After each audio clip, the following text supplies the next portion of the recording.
The last circuit clicked into place and Jake Morrison held his breath. Above him, the alien guardian, 3 stories of ancient metal and forgotten purpose, began to hum with life for the first time in 1,000 years. Its eyes opened. Not mechanical sensors or camera lenses, but something that looked disturbingly like actual eyes, glowing with soft amber light. They fixed on Jake with an intensity that made his heart skip. "You." The guardian's voice resonated through the abandoned ruins, neither fully mechanical nor organic. "You are from the Deathworld. Earth." Jake's hand instinctively moved to his plasma cutter. He'd spent 6 months alone on this dead planet, salvaging tech from the ruins of a war that ended before humanity even reached the stars. Finding the Guardian had been an accident. Fixing it had been curiosity. Now, standing in its shadow as ancient servos whirred to life, he wondered if he'd made a terrible mistake. "Easy there, big guy," Jake said, raising his hand slowly. "I just fixed your power core. No need to get violent." The Guardian's massive head tilted, a gesture so eerily human it made Jake's skin crawl. "You fixed me?" "A Deathworlder fixed a sentinel of the Kylok Empire." "Look, I don't know anything about empires or sentinels. I'm just a salvager who found you half buried in the sand." Jake kept his voice steady, though his heart was racing. "You were broken. I fix broken things. It's what I do." The Guardian straightened to its full height, and Jake had to crane his neck to maintain eye contact. Fragments of memory cascaded through its consciousness, fire in the sky, worlds burning, and then silence. 1,000 years of silence. "My memory banks are fragmented." The Guardian's voice carried something Jake hadn't expected, confusion, maybe even fear. "The last thing I remember is the order to destroy. To burn the Deathworld before its warriors could spread across the galaxy." Jake's blood ran cold. "Yeah? How'd that work out for you?" I do not know. I am here. You are here. The war." The Guardian's eyes dimmed momentarily. "You fixed my shell, human. But what of the war still running in my code?" "War's been over for a millennium," Jake said carefully. "Whatever you were programmed to do, there's nobody left to do it to. This whole planet is a graveyard." The Guardian processed this information, its massive form unnaturally still. Then, without warning, it moved. Jake flinched, expecting attack, but instead the Guardian knelt, bringing its face level with his. "You knew what I was. A weapon designed to exterminate your kind. Yet you repaired me. Why?" Jake looked into those amber eyes and saw something he hadn't expected. Genuine curiosity. Not the cold calculation of a machine, but something almost alive. "On Deathworlds, survival is earned. Trust? That's a miracle," Jake said, surprising himself with his honesty. "But being alone out here, surrounded by all this death. I guess I was tired of being the only thing moving in the ruins.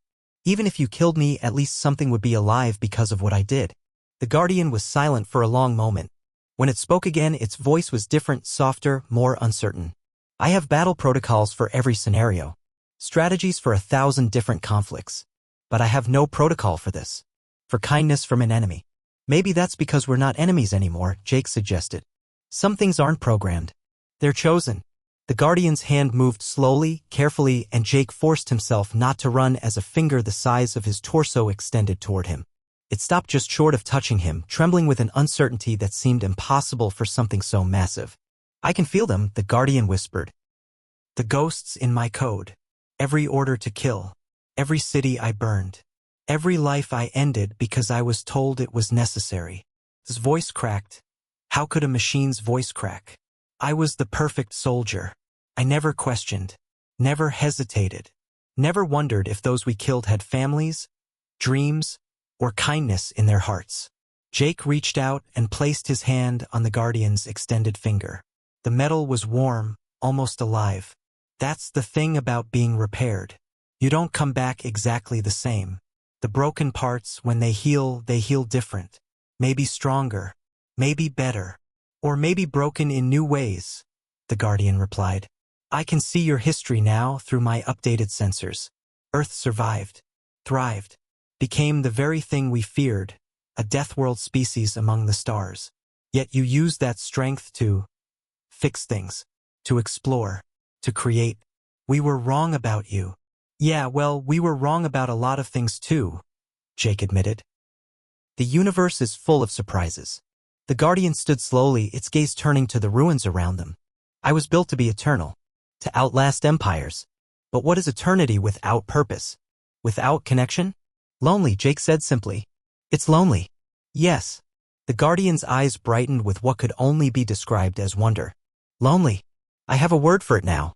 For 1,000 years I had no word for what I was. Just silence. Jake pulled out his communicator. My ship's about 10 clicks east. Big enough for 2 if you don't mind cramped quarters. Galaxy's a big place. Lots of broken things that need fixing. You would trust me? After what I've told you. Someone trusted me once when I didn't deserve it, Jake said. Changed my whole life. Maybe it's time I paid that forward. Besides, actions matter more than programming. You could have killed me the moment you woke up. You didn't. That tells me what I need to know. The Guardian looked at its hands, weapons that had ended civilizations, then at the small human who had brought it back from the dead. I do not know how to be anything other than what I was made to be. Nobody does, Jake grinned. That's the beautiful thing about being alive. You get to figure it out as you go. And trust me, having a 3-story tall friend makes salvaging a lot easier. For the first time in its existence, the Guardian made a sound that wasn't in its programming. It laughed. Rusty, uncertain, but unmistakably genuine. Friend, it repeated, testing the word. Yes, I think I would like to learn what that means. As they walked toward Jake's ship, the Deathworlder and the Guardian, the ruins behind them seemed a little less like a graveyard and a little more like a beginning. Sometimes the most profound connections were forged not in spite of differences, but because of them. Sometimes, all it took was someone willing to fix what was broken, even when they didn't know what would happen next. The Guardian paused at the edge of the ruins, looking back one last time. Thank you, it said quietly, for seeing more in me than just a weapon. Jake smiled. Thank you for being more than just a weapon. And in that moment, 2 unlikely souls proved that redemption wasn't programmed or earned. It was chosen, one act of trust at a time.